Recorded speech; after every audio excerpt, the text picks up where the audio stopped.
सुप्रभात। प्रिय विद्यार्थियों, कक्षा 5 हिंदी विषय में आपका स्वागत है।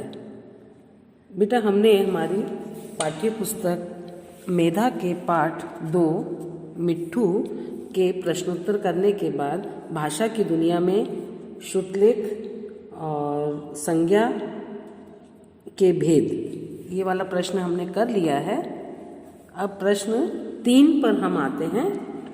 प्रश्न 3 है, मिलते जुलते अर्थ वाले शब्द समानार्थी शब्द कहलाते हैं।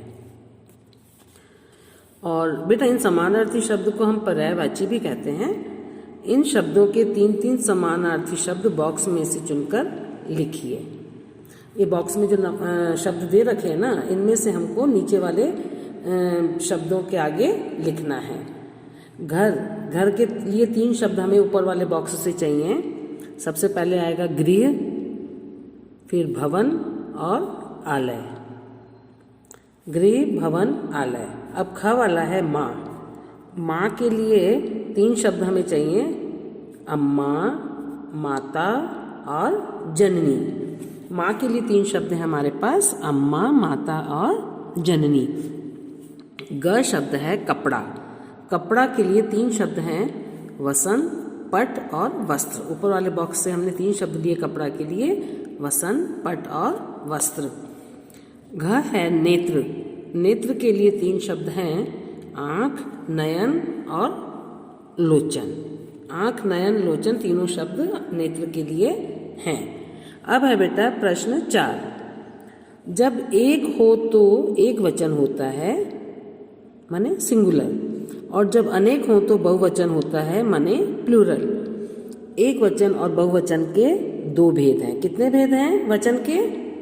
एक वचन और बहुवचन। इन शब्दों के बहुवचन रूप लिखिए। देखिए बेटा, एक बात हमेशा ध्यान रखें, जब शब्द में बड़ी की मात्रा होती है तो बहुवचन बनते समय उस अक्षर पे छोटी की मात्रा हो जाती है अक्सर, है ना, और या के ऊपर चंद्र बिंदु लग जाता है। जैसे क है रोटी। रोटी का बहुवचन रोटियां। रोटी में तो बड़ी की मात्रा लगी, लेकिन रोटियां ट में छोटी की मात्रा और या पे चंद्र बिंदु। ख है केला। केला का बहुवचन केले। ग है पैसा। पैसा का बहुवचन पैसे। घ है बच्चा। बच्चा का बहुवचन बच्चे। और अंग है थाली। थाली का बहुवचन थालियां। थाली में बड़ी की मात्रा है, लेकिन थालियां में उसको हमने छोटी की मात्रा लगा के या पे चंद्र बिंदु लगाया है। च है कहानी।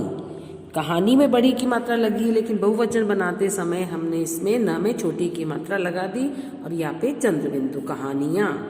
कहानी का बहुवचन कहानियां। अब है बेटा प्रश्न 5।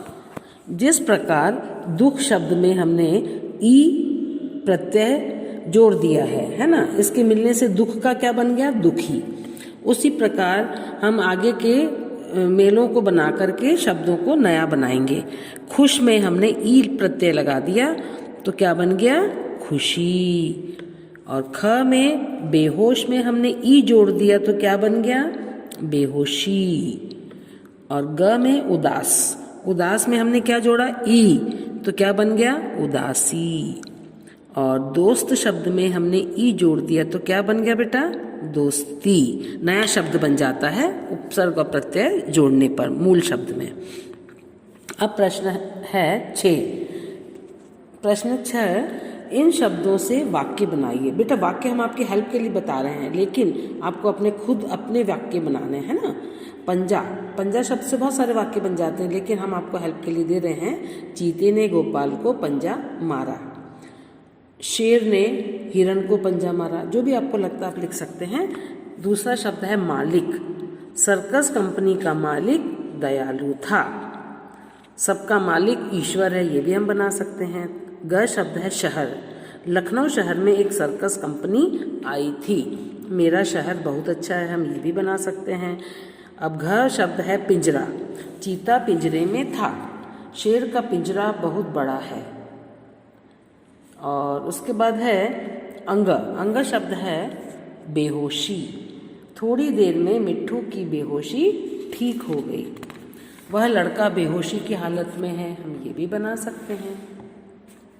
अब है बेटा प्रश्न 7। जो उत्तर सही हो उसके सामने सही का निशान लगाइए। शब्दों के इस जोड़े में विलोम शब्द आए हैं आते जाते, पीछे पीछे, मरहम पट्टिया। आते जाते एक दूसरे के विलोम है, अपोजिट हैं, तो यहाँ पर हम नंबर 1 पर टिक लगाएंगे। अब ख जो प्रश्न है बेटा, ये प्रश्न ही गलत है, लेकिन हमने उसको सही कर दिया। कैसे? इस वाक्य में रेखांकित शब्द भाववाचक संज्ञा है, इन्होंने लिखा है, लेकिन हमने नहीं लगा दिया तो हमारा प्रश्न बन गया है। इस वाक्य में रेखांकित शब्द भाववाचक संज्ञा नहीं है। बेटा बंदर किसी को प्यार नहीं करता, है ना, तो ये बेटा तो एक आपका जातिवाचक संज्ञा हो गया, तो भाववाचक संज्ञा नहीं है, तो हम इसी पर टिक करेंगे। नंबर 2 पर है बेटा बंदर किसी को प्यार नहीं करता, है ना, तो अब इसमें 2 जगह इन्होंने अंडरलाइन कर रखी है ना, तो हमने जब प्रश्न बदल दिया है तो अब इस पे आप बंदर वाली लाइन को काट दें और प्यार के नीचे अंडरलाइन रहने दें, है ना। तीसरा है बेटा बंदर किसी को प्यार नहीं करता, तो बंदर वाली लाइन को आप काट दें, प्यार के नीचे अंडरलाइन रहने दें, लेकिन ऊपर वाला हमने सही किया है। ग प्रश्न है इस वाक्य में रेखांकित शब्द पुष्प का समानार्थी शब्द है, तो दूसरे नंबर वाला सही है। गोपाल फूल तोड़कर ले आया, और फूल के नीचे अंडरलाइन कर लीजिए आप, है ना, तो ये फूल का पुष्प का समानार्थी फूल हो गया। फूल के नीचे अंडरलाइन करिए और नंबर 2 पे आप टिक कर लीजिए, है ना। अब नीचे है रचना का संसार। इनमें चारों चीज़ें आप पढ़ें, जो आपको सबसे अच्छा लगता है उस पर एक पैराग्राफ आप लिख सकते हैं। इन जानवरों की आदतों, खान पान, शारीरिक बनावट आदि का वर्णन देते हुए एक प्रोजेक्ट तैयार करिए। ये आप कॉपी में लास्ट में कर सकते हैं। हर चैप्टर में आपको एक प्रोजेक्ट बनाना है रचना का संसार से, तो चित्र पिक्चर भी लगा सकते हैं उसका, किसी भी जानवर का, उसके बारे में आप लिख सकते हैं, है ना। अठन्नी 8 आने के समूह को कहते हैं, इसी प्रकार चवन्नी 4 आने के समूह को कहते हैं। ये पुराने जमाने में चलने वाले सिक्के थे, आजकल तो सिक्के प्रचलन में हैं, उनमें से अठन्नी और चवन्नी के मूल्य कितने कितने पैसे के बराबर हैं इसका पता करें। हम ही बता देते हैं, अठन्नी होती है 50 पैसे की, चवन्नी होती है 25 पैसे की थी, मतलब पहले के समय में होता था।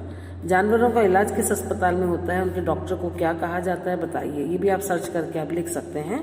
भगवान राम ने वानर सेना के साथ लंका पर चढ़ाई की थी, वानर सेना ने भगवान राम की सहायता किस प्रकार की थी, पता करके बताइए। तो आप इन चारों चीज़ों में से जो आपको सबसे इजी और अच्छा इंटरेस्टिंग लगता है वो आप कर सकते हैं। और ये चैप्टर हमारा आज का ये पार्ट 2 समाप्त हो गया है। आज की कक्षा हमारी समाप्त हो गई है। आपका गृह कार्य यही है, ये पुस्तक कार्य आप अपनी बुक में लिखेंगे और याद करेंगे, है ना। धन्यवाद।